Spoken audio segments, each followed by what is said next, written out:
الحمدللہ رب العالمین والصلاة والسلام علی سید الانبیاء والمرسلین اما بعد فاعوذ باللہ من الشیطان الرجیم بسم اللہ الرحمن الرحیم۔ آج ہم سیرت مصطفیٰ صلی اللہ علیہ وآلہ وسلم کے لیسن نمبر 4 کا آغاز کتاب کے دوسرے باب سے یعنی سیکنڈ چیپٹر سے کریں گے، اور یہ بہت ہی ایمان افروز دلچسپ معلومات ہے جو آپ اکثر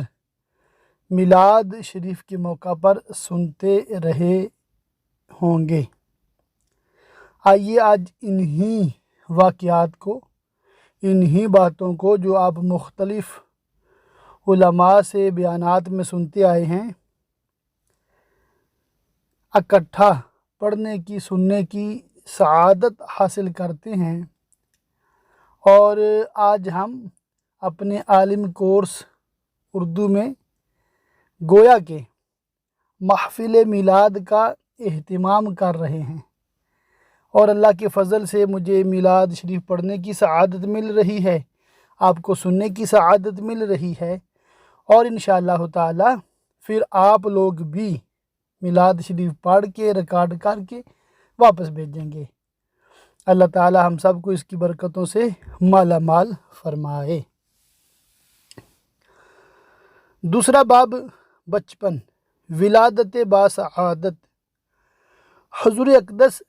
صلی اللہ تعالی علیہ وسلم کی تاریخ پیدائش میں اختلاف ہے، مگر قول مشہور یہی ہے کہ واقعہ اصحاب فیل یعنی کہ وہ ہاتھی والوں کا جو واقعہ ہے، ابرہہ کے لشکر نے جب مکہ پاک پر حملہ کی ناپاک کوشش کی تھی، اس واقعہ سے 55 دن 55 ڈیز کے بعد 12 ربیع الاول مطابق 20 اپریل 571 سن عیسوی یعنی کہ حضرت عیسیٰ علیہ السلام کے زمانے کے تقریباً 571 سال کے بعد ولادت باسعادت کی تاریخ ہے۔ اہل مکہ کا بھی اسی پر عمل درآمد ہے کہ وہ لوگ 12ویں ربیع الاول ہی کو کاشانہ نبوت کی زیارت کے لیے جاتے ہیں اور وہاں میلاد شریف کی محفلیں منعقد کرتے ہیں۔ بحوالہ مدارج النبوہ جلد نمبر 2 صفحہ نمبر 14۔ یاد رہے یہ مدارج النبوہ یہ شیخ عبدالحق محدث دہلوی علیہ رحمہ کی کتاب ہے۔ یہ وہ بزرگ ہیں یعنی کہ پرانے بزرگوں میں سے ہیں جن پر موجودہ دیوبندی اہل حدیث اور مسلک حقہ اہل سنت و جماعت بریلوی سب متفق ہیں کہ یہ بزرگ جو ہے یہ سنی حنفی بزرگ ہیں، اور انہوں نے جو کچھ لکھا بالکل بجا لکھا ہے، تو ہمارے لیے ان کی کتابیں ایک دلیل ہیں، اور الحمدللہ رب العالمین شیخ عبدالحق محدث دہلوی علیہ رحمہ مسلکن بالکل بریلوی تھے، گو کہ وہ دیوبندی بریلوی اختلاف سے پہلے کے بزرگ ہیں، مگر ہمارے مسلک کی الحمدللہ رب العالمین وہ تائید فرماتے ہیں۔ تو آج ہم نے یہ سیکھ لیا کہ اگر کوئی 12 ربیع الاول کو یوم ولادت نہیں مانتا تو ایسا نہیں کہ کوئی کافری ہو گیا یا کوئی گمراہ ہو گیا، نہیں، یہ ایک تاریخی بات ہے، اور اس طرح کے اختلافات علماء اہل سنت میں بھی موجود ہیں، سمجھے بات کو؟ تو تحقیقی جو ہے مسئلہ یہی ہے کہ اس میں اختلاف ہے، اور مشہور کیا ہے 12 ہے، اور اسی کو فتاوی رضویہ شریف میں بھی درج کیا گیا ہے کہ بعض نے 8 بتایا، بعض نے 12 ربیع الاول بتایا، اور مشہور 12 ہے، یہاں تک کہ بعض نے رمضان المبارک کا بھی ذکر کیا ہے کہ اس میں ولادت ہوئی تھی۔ تو بہرکیف ہم الحمدللہ رب العالمین 12 ربیع الاول کو ماننے والے ہیں، جو کہ مشہور ہے، معروف ہے، اور تمام بلاد اسلامیہ میں اسی پر عمل بھی ہے۔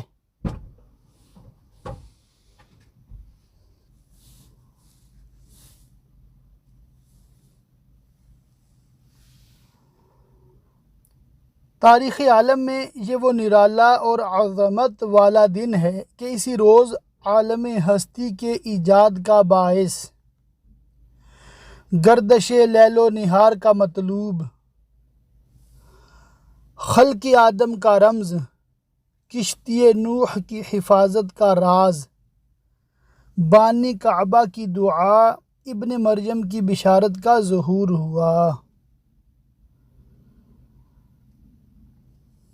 عالم ہستی مطلب کائنات، ایجاد مطلب بنایا جانا، گردش پھرنا، یعنی کہ لیل و نہار، لیل کہتے ہیں رات کو، نہار کہتے ہیں دن کو۔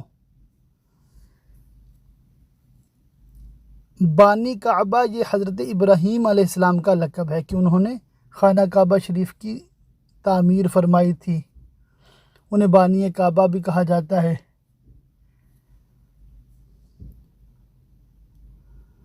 ابن مریم سے عیسیٰ علیہ السلام مراد ہیں۔ کائنات وجود کے الجھے ہوئے گیسوں کو سنوارنے والا، تمام جہان کے بگڑے نظاموں کو سدھارنے والا، یعنی وہ نبیوں میں رحمت لقب پانے والا، مرادیں غریبوں کی بھر لانے والا، مصیبت میں غیروں کے کام آنے والا، وہ اپنے پرائے کا غم کھانے والا، فقیروں کا مأویٰ، ضعیفوں کا ملجا، یتیموں کا والی، غلاموں کا مولا، سند الاصفیاء، اشرف الانبیاء، احمد مجتبیٰ، محمد مصطفیٰ صلی اللہ علیہ وسلم عالم وجود میں رونق افروز ہوئے اور پاکیزہ بدن، ناف بریدہ، ختنہ کیے ہوئے، خوشبو میں بسے ہوئے، بحالت سجدہ مکہ مکرمہ کی مقدس سرزمین میں اپنے والد ماجد کے مکان کے اندر پیدا ہوئے۔ باپ کہاں تھے جو بلائے جاتے اور اپنے نو نہال کو دیکھ کر نہال ہوتے، وہ تو پہلے ہی وفات پا چکے تھے۔ دادا بلائے گئے جو اس وقت طواف کعبہ میں مشغول تھے۔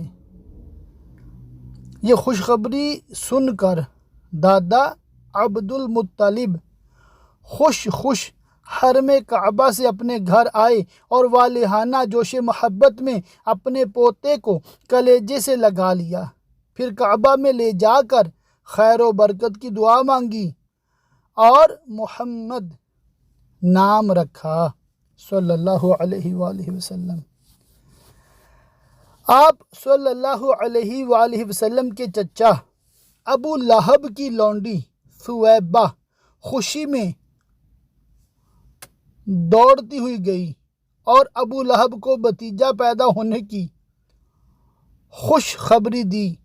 تو اس نے اس خوشی میں شہادت کی انگلی کے اشارہ سے ثویبہ کو آزاد کر دیا، جس کا ثمرہ یعنی پھل ابو لہب کو یہ ملا کہ اس کی موت کے بعد اس کے گھر والوں نے اس کو خواب میں دیکھا اور حال پوچھا،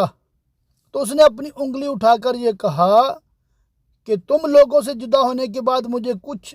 کھانے پینے کو نہیں ملا بجز اس کے کہ ثویبہ کو آزاد کرنے کے سبب سے اس انگلی کے ذریعہ کچھ پانی پلا دیا جاتا ہوں۔ اللہ اللہ، بحوالہ بخاری شریف، سبحان اللہ۔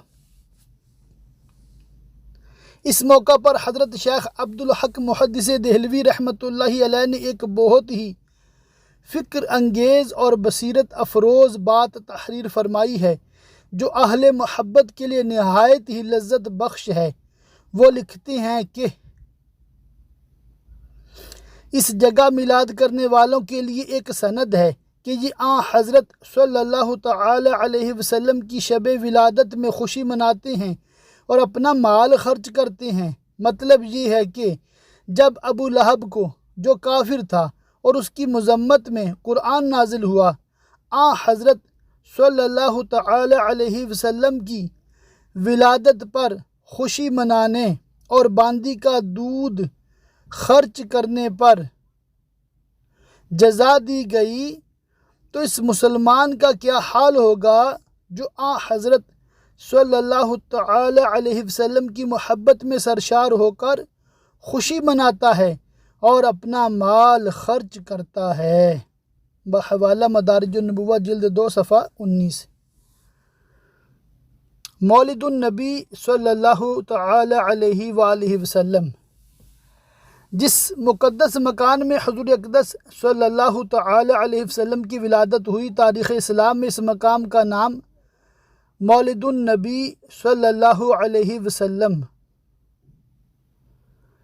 نبی کی پیدائش کی جگہ ہے۔ یہ بہت ہی متبرک مقام ہے۔ سلاطین اسلام نے اس مبارک یادگار پر بہت ہی شاندار عمارت بنا دی تھی، جہاں اہل حرمین شریفین اور تمام دنیا سے آنے والے مسلمان دن رات محفل میلاد شریف منعقد کرتے اور صلاۃ و سلام پڑھتے رہتے تھے۔ چنانچہ حضرت شاہ ولی اللہ محدث دہلوی رحمۃ اللہ علیہ نے اپنی کتاب فیوز الحرمین میں تحریر فرمایا ہے کہ میں ایک مرتبہ اس محفل میلاد شریف میں حاضر ہوا جو مکہ مکرمہ میں 12ویں ربیع الاول کو مولد النبی صلی اللہ تعالی علیہ وسلم میں منعقد ہوئی تھی۔ جس وقت ولادت کا ذکر پڑھا جا رہا تھا تو میں نے دیکھا کہ یکبار کی اس مجلس سے کچھ انوار بلند ہوئے۔ میں نے ان انوار پر غور کیا تو معلوم ہوا کہ وہ رحمت الہی اور ان فرشتوں کے انوار تھے جو ایسی محفلوں میں حاضر ہوا کرتے ہیں۔ بحوالہ فیوز الحرمین۔ جب حجاز پر نجدی حکومت کا تسلط ہوا تو مقابر جنت المعلا و جنت البقیع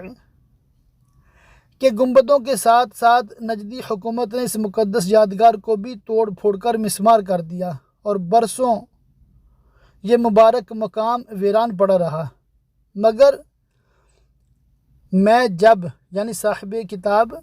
علامہ عبد المصطفیٰ اعظمی علیہ رحمہ جب جون 1959 میں اس مرکز خیر و برکت کی زیارت کے لیے حاضر ہوا تو میں نے اس جگہ کی چھوٹی سی بلڈنگ دیکھی جو مقفل تھی، یعنی کہ اس کو تالا لگا ہوا تھا۔ بعض عربوں نے بتایا کہ اب اس بلڈنگ میں ایک مختصر سی لائبریری اور ایک چھوٹا سا مکتب ہے۔ اب اس جگہ نہ میلاد شریف ہو سکتا ہے، نہ صلاۃ و سلام پڑھنے کی اجازت ہے۔ میں نے اپنے ساتھیوں کے ساتھ بلڈنگ سے کچھ دور کھڑے ہو کر چپکے صلاۃ و سلام پڑھا اور مجھ پر ایسی رقت طاری ہوئی کہ میں کچھ دیر تک روتا رہا۔ دودھ پینے کا زمانہ۔ سب سے پہلے حضور صلی اللہ تعالی علیہ وآلہ وسلم نے ابو لہب کی لونڈی حضرت ثویبہ کا دودھ نوش فرمایا، پھر اپنی والدہ ماجدہ حضرت آمنہ رضی اللہ تعالیٰ عنہا کے دودھ سے سیراب ہوتے رہے، پھر حضرت حلیمہ سعدیہ رضی اللہ تعالیٰ عنہا آپ کو اپنے ساتھ لے گئیں اور اپنے قبیلہ میں رکھ کر آپ کو دودھ پلاتی رہیں، اور انہی کے پاس آپ صلی اللہ تعالی علیہ وسلم کے دودھ پینے کا زمانہ گزرا۔ شرفائے عرب کی عادت تھی، یعنی کہ عرب کے جو امیر لوگ تھے، معزز خاندان قریش کے جو لوگ تھے، وہ اپنے بچوں کو دودھ پلانے کے لیے گرد و نواح دیہاتوں میں بیچ دیتے تھے۔ دیہات کی صاف ستھری آب و ہوا میں بچوں کی تندرستی اور جسمانی صحت بھی اچھی ہو جاتی تھی، اور وہ خالص اور فصیح عربی زبان بھی سیکھ جاتے تھے، کیونکہ شہر کی زبان باہر کے آدمیوں کے میل جول سے خالص اور فصیح و بلیغ زبان نہیں رہا کرتی۔ حضرت حلیمہ رضی اللہ تعالی عنہا کا بیان ہے کہ میں بنی سعد کی عورتوں کے ہمراہ، یہ بنی سعد حضرت حلیمہ کے قبیلے کا نام ہے، حلیمہ سعدیہ اسی لیے ان کا نام مشہور ہے۔ بنی سعد کی عورتوں کے ہمراہ دودھ پینے والے بچوں کی تلاش میں مکہ کو چلی۔ اس سال عرب میں بہت سخت کال پڑا ہوا تھا۔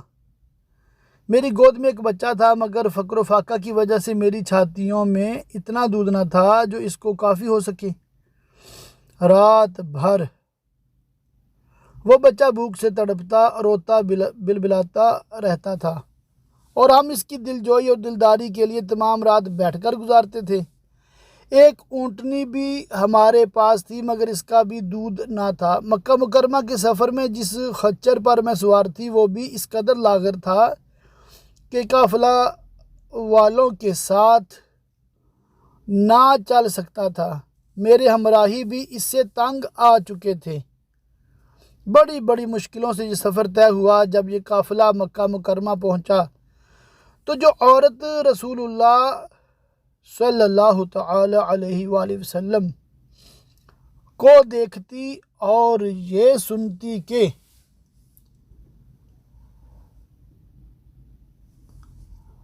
یہ یتیم ہیں تو کوئی عورت آپ کو لینے کے لیے تیار نہیں ہوتی تھی، کیونکہ بچے کے یتیم ہونے کے سبب سے زیادہ انعام و اکرام ملنے کی امید نہیں تھی۔ ادھر حضرت حلیمہ سعدیہ رضی اللہ تعالی عنہا کی قسمت کا ستارہ ثریا سے زیادہ بلند اور چاند سے زیادہ روشن تھا۔ ان کے دودھ کی کمی ان کے لیے رحمت کی زیادتی کا باعث بن گئی، کیونکہ دودھ کم دیکھ کر کسی نے ان کو اپنا بچہ دینا گوارا نہ کیا۔ حضرت حلیمہ سعدیہ رضی اللہ تعالیٰ عنہ نے اپنے شوہر حارث بن عبد العزیٰ سے کہا کہ یہ تو اچھا نہیں معلوم ہوتا کہ میں خالی ہاتھ واپس جاؤں، اس سے تو بہتر یہی ہے کہ میں اس یتیم ہی کو لے چلوں۔ شوہر نے اس کو منظور کر لیا، اور حضرت حلیمہ رضی اللہ تعالی عنہا اس در یتیم کو لے کر آئیں، جس سے صرف حضرت حلیمہ رضی اللہ تعالی عنہا اور حضرت آمنہ رضی اللہ تعالی عنہ ہی کے گھر میں نہیں بلکہ کائنات عالم کے مشرق و مغرب میں اجالا ہونے والا تھا۔ یہ خداوند قدوس کا فضل عظیم ہی تھا کہ حضرت حلیمہ رضی اللہ تعالی عنہا کی سوئی ہوئی قسمت بیدار ہو گئی، اور سرور کائنات صلی اللہ تعالی علیہ وسلم ان کی آغوش میں آ گئے۔ اپنے خیمہ میں لا کر جب دودھ پلانے بیٹھیں تو باران رحمت کی طرح برکات نبوت کا ظہور شروع ہو گیا۔ خدا کی شان دیکھیے کہ حضرت حلیمہ رضی اللہ تعالی عنہا کے مبارک پستان میں اس قدر دودھ اترا کہ رحمت عالم صلی اللہ تعالی علیہ وسلم نے بھی اور ان کے رضاعی بھائی نے بھی خوب شکم سیر ہو کر دودھ پیا، اور دونوں آرام سے سو گئے۔ ادھر اونٹنی کو دیکھا تو اس کے تھن دودھ سے بھر گئے تھے۔ حضرت حلیمہ رضی اللہ تعالی عنہا کے شوہر نے اس کا دودھ دوہا، اور میاں بیوی دونوں نے خوب سیر ہو کر دودھ پیا، اور دونوں شکم سیر ہو کر رات بھر سکھ اور چین کی نیند سوئے۔ حضرت حلیمہ رضی اللہ تعالی عنہ کا شوہر حضور رحمت عالم صلی اللہ تعالی علیہ وسلم کی یہ برکتیں دیکھ کر حیران رہ گیا اور کہنے لگا کہ اے حلیمہ، تم بڑا ہی مبارک بچہ لائی ہو۔ حضرت حلیمہ رضی اللہ تعالیٰ عنہ نے کہا کہ واقعی مجھے بھی یہی امید ہے کہ یہ نہایت ہی بابرکت بچہ ہے اور خدا کی رحمت بن کر ہم کو ملا ہے، اور مجھے یہی توقع ہے کہ اب ہمارا گھر خیر و برکت سے بھر جائے گا۔ حضرت حلیمہ رضی اللہ تعالیٰ عنہ فرماتی ہیں کہ اس کے بعد ہم رحمت عالم صلی اللہ تعالیٰ علیہ وسلم کو اپنی گود میں لے کر مکہ مکرمہ سے اپنے گاؤں کی طرف روانہ ہوئے تو میرا وہی خچر اب اس قدر تیز چلنے لگا کہ کسی کی سواری اس کی گرد کو نہیں پہنچتی تھی۔ قافلہ کی عورتیں حیران ہو کر مجھ سے کہنے لگیں کہ اے حلیمہ رضی اللہ تعالیٰ عنہا، کیا یہ وہی خچر ہے جس پر تم سوار ہو کر آئی تھیں، یا کوئی دوسرا تیز رفتار خچر تم نے خرید لیا ہے؟ الغرض ہم اپنے گھر پہنچے، وہاں سخت قحط پڑا ہوا تھا، تمام جانوروں کے تھن میں دودھ خشک ہو چکے تھے، لیکن میرے گھر میں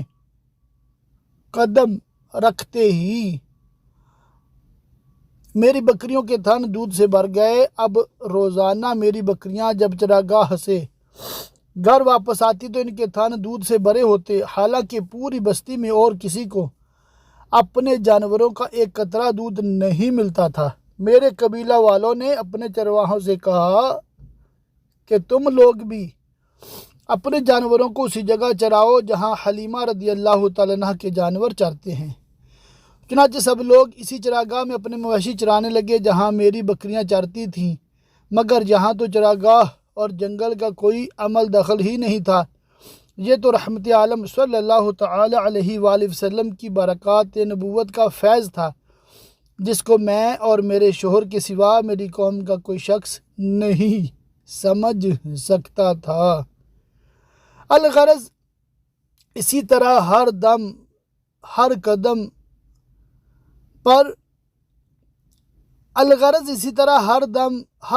پر ہم برابر آپ صلی اللہ تعالی علیہ وسلم کی برکتوں کا مشاہدہ کرتے رہے، یہاں تک کہ 2 سال پورے ہو گئے اور میں نے آپ کا دودھ چھڑا دیا۔ آپ صلی اللہ تعالی علیہ وسلم کی تندرستی اور نشوونما کا حال دوسرے بچوں سے اتنا اچھا تھا کہ 2 سال میں آپ صلی اللہ تعالی علیہ وسلم خوب اچھے بڑے معلوم ہونے لگے۔ اب ہم دستور کے مطابق رحمت عالم صلی اللہ تعالی علیہ وسلم کو ان کی والدہ کے پاس لائے اور انہوں نے حسب توفیق ہم کو انعام و اکرام سے نوازا۔ گو قاعدہ کے مطابق اب ہمیں رحمت عالم صلی اللہ تعالی علیہ وسلم کو اپنے پاس رکھنے کا کوئی حق نہیں تھا، مگر آپ صلی اللہ تعالی علیہ وآلہ وسلم کی برکات نبوت کی وجہ سے ایک لمحہ کے لیے بھی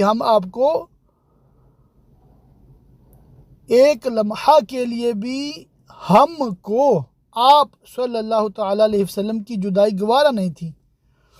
عجیب اتفاق کہ اس سال مکہ معظمہ میں وبائی بیماری پھیلی ہوئی تھی، چنانچہ ہم نے اس وبائی بیماری کا بہانہ کر کے حضرت بی بی آمنہ رضی اللہ تعالیٰ عنہ کو رضامند کر لیا،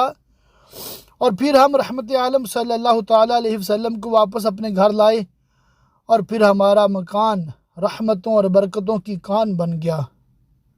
اور آپ ہمارے پاس نہایت خوش و خرم ہو کر رہنے لگے۔ جب آپ صلی اللہ تعالیٰ علیہ وآلہ وسلم کچھ بڑے ہوئے تو گھر سے باہر نکلتے اور دوسرے لڑکوں کو کھیلتے ہوئے دیکھتے، مگر خود ہمیشہ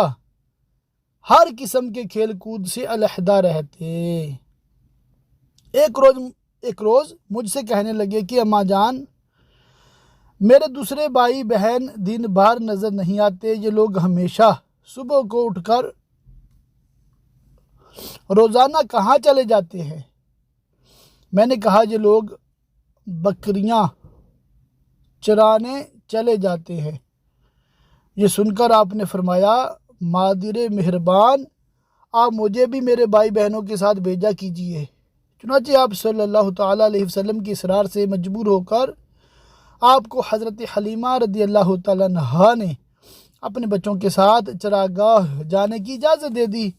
اور آپ روزانہ جہاں حضرت حلیمہ رضی اللہ تعالیٰ عنہ کی بکریاں چرتی تھی تشریف لے جاتے رہے، اور بکریاں چراگاہوں میں لے جا کر ان کی دیکھ بھال کرنا جو تمام انبیاء اور رسولوں علیہم الصلوۃ والسلام کی سنت ہے، آپ نے اپنے عمل سے بچپن ہی میں اپنی ایک خصلت نبوت کا اظہار فرما دیا۔ شک صدر: ایک دن آپ صلی اللہ تعالیٰ علیہ وآلہ وسلم چراگاہ میں تھے کہ ایک دم حضرت حلیمہ رضی اللہ تعالیٰ عنہ کے ایک فرزند زمرہ دوڑتے اور ہانپتے کانپتے ہوئے اپنے گھر پر آئے اور اپنی ماں حضرت بی بی حلیمہ رضی اللہ تعالیٰ عنہ سے کہا کہ اماں جان، بڑا غضب ہو گیا، محمد صلی اللہ تعالیٰ علیہ وآلہ وسلم کو 3 آدمیوں نے جو بہت ہی سفید لباس پہنے ہوئے تھے چت لٹا کر، یعنی سیدھا کمر کے بال یعنی لٹا کر ان کا شکم پھاڑ ڈالا ہے، یعنی کہ پیٹ مبارک کھولا ہے، اور میں اس حال میں ان کو چھوڑ کر بھاگا ہوا آیا ہوں۔ یہ سن کر حضرت حلیمہ رضی اللہ تعالیٰ عنہ اور ان کے شوہر دونوں بدحواس ہو کر گھبرائے ہوئے دوڑ کر جنگل میں پہنچے تو یہ دیکھا کہ آپ صلی اللہ تعالیٰ علیہ وآلہ وسلم میں بیٹھے ہوئے ہیں، مگر خوف و ہراس سے چہرہ زرد اور اداس ہے۔ حضرت حلیمہ رضی اللہ تعالیٰ عنہ کے شوہر نے انتہائی مشفقانہ لہجے میں پیار سے چمکار کر پوچھا کہ بیٹا کیا بات ہے؟ آپ صلی اللہ تعالیٰ علیہ وآلہ وسلم نے فرمایا کہ 3 شخص جن کے کپڑے بہت ہی سفید اور صاف ستھرے تھے میرے پاس آئے اور مجھ کو چت لٹا کر میرا شکم چاک کر کے اس میں سے کوئی چیز نکال کر باہر پھینک دی، اور پھر کوئی چیز میرے شکم میں ڈال کر شگاف کو سی دیا، لیکن مجھے ذرہ برابر بھی کوئی تکلیف نہیں ہوئی۔ یہ واقعہ سن کر حضرت حلیمہ رضی اللہ تعالیٰ عنہ اور ان کے شوہر دونوں بے حد گھبرائے، اور شوہر نے کہا کہ حلیمہ رضی اللہ تعالیٰ عنہ، مجھے ڈر ہے کہ ان کے اوپر شاید کچھ آسیب کا اثر ہے، لہٰذا بہت جلد تم ان کو ان کے گھر والوں کے پاس چھوڑ آؤ۔ اس کے بعد حضرت حلیمہ رضی اللہ تعالیٰ عنہ آپ کو لے کر مکہ مکرمہ آئیں، کیونکہ انہیں اس واقعہ سے یہ خوف پیدا ہو گیا تھا کہ شاید اب ہم کما حق ہو ان کی حفاظت نہ کر سکیں گے۔ حضرت حلیمہ رضی اللہ تعالیٰ عنہ نے جب مکہ معظمہ پہنچ کر آپ صلی اللہ تعالیٰ علیہ وآلہ وسلم کی والدہ ماجدہ رضی اللہ تعالیٰ عنہ کے سپرد کیا تو انہوں نے دریافت فرمایا کہ حلیمہ رضی اللہ تعالیٰ عنہ، تم تو بڑی خواہش اور چاہ کے ساتھ میرے بچے کو اپنے گھر لے گئی تھی، پھر اس قدر جلد واپس لے آنے کی وجہ کیا ہے؟ جب حضرت حلیمہ رضی اللہ تعالیٰ عنہ نے شکم چاک کرنے کا واقعہ بیان کیا اور آسیب کا شبہ ظاہر کیا تو حضرت بی بی آمنہ رضی اللہ تعالیٰ عنہ نے فرمایا کہ ہرگز نہیں، خدا کی قسم میرے نور نظر پر ہرگز کبھی بھی کسی جن یا شیطان کا عمل داخل نہیں ہو سکتا۔ میرے بیٹے کی بڑی شان ہے۔ پھر ایام حمل اور وقت ولادت کی حیرت انگیز واقعات سنا کر حضرت حلیمہ رضی اللہ تعالیٰ عنہ کو مطمئن کر دیا، اور حضرت حلیمہ رضی اللہ تعالیٰ عنہ آپ صلی اللہ تعالیٰ علیہ وآلہ وسلم کو آپ کی والدہ ماجدہ کے سپرد کر کے اپنے گاؤں میں واپس چلی آئیں، اور آپ صلی اللہ تعالیٰ علیہ وآلہ وسلم اپنی والدہ ماجدہ رضی اللہ تعالیٰ عنہ کی آغوش تربیت میں پرورش پانے لگے۔ شک صدر کتنی بار ہوا، یہ عنوان پڑھ لیتے ہیں۔ حضرت مولانا شاہ عبدالعزیز صاحب محدث دہلوی رحمۃ اللہ تعالی علیہ نے سورہ علم نشرح کی تفسیر میں فرمایا ہے کہ 4 مرتبہ آپ صلی اللہ تعالی علیہ وآلہ وسلم کا مقدس سینہ چاک کیا گیا اور اس میں نور و حکمت کا خزینہ بھرا گیا۔ پہلی مرتبہ جب آپ صلی اللہ تعالی علیہ وآلہ وسلم حضرت حلیمہ رضی اللہ تعالیٰ عنہ کے گھر تھے، جس کا ذکر ہو چکا۔ اس کی حکمت یہ تھی کہ حضور صلی اللہ تعالیٰ علیہ وسلم ان وسوسوں اور خیالات سے محفوظ رہیں جن میں بچے مبتلا ہو کر کھیل کود اور شرارتوں کی طرف مائل ہو جاتے ہیں۔ دوسری بار 10 برس کی عمر میں ہوا تاکہ جوانی کی پرآشوب شہوتوں کے خطرات سے آپ بے خوف ہو جائیں۔ تیسری بار غار حرا میں شک صدر ہوا اور آپ صلی اللہ تعالیٰ علیہ وآلہ وسلم کے قلب میں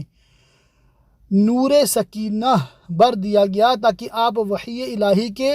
عظیم اور گراں بار بوجھ کو برداشت کر سکیں۔ چوتھی مرتبہ شب معراج میں آپ صلی اللہ تعالیٰ علیہ وآلہ وسلم کا مبارک سینہ چاک کر کے نور و حکمت کے خزانوں سے معمور کیا گیا تاکہ آپ کے قلب مبارک میں اتنی وسعت اور صلاحیت پیدا ہو جائے کہ آپ دیدار الہی عز و جل کی تجلیوں اور کلام ربانی کی ہیبتوں اور عظمتوں کے متحمل ہو سکیں۔ ماشاء اللہ، الحمدللہ رب العالمین، بہترین زبردست یہ کتاب ہے، اور میں آپ سب کو ہائیلی ریکمینڈ کروں گا کہ آپ لازمی یہ کتاب مکتبۃ المدینہ سے خرید کر اپنے گھر میں سجا لیں، خوب پڑھا کریں، بچوں کو پڑھایا کریں، اور گویا کہ ہر ایک کو پڑھنے کی ترغیب دلایا کریں۔ بہت پیارے واقعات، بہت پیاری اردو میں، بہت احسن اور میٹھے اور عمدہ انداز میں لکھی گئی ہے۔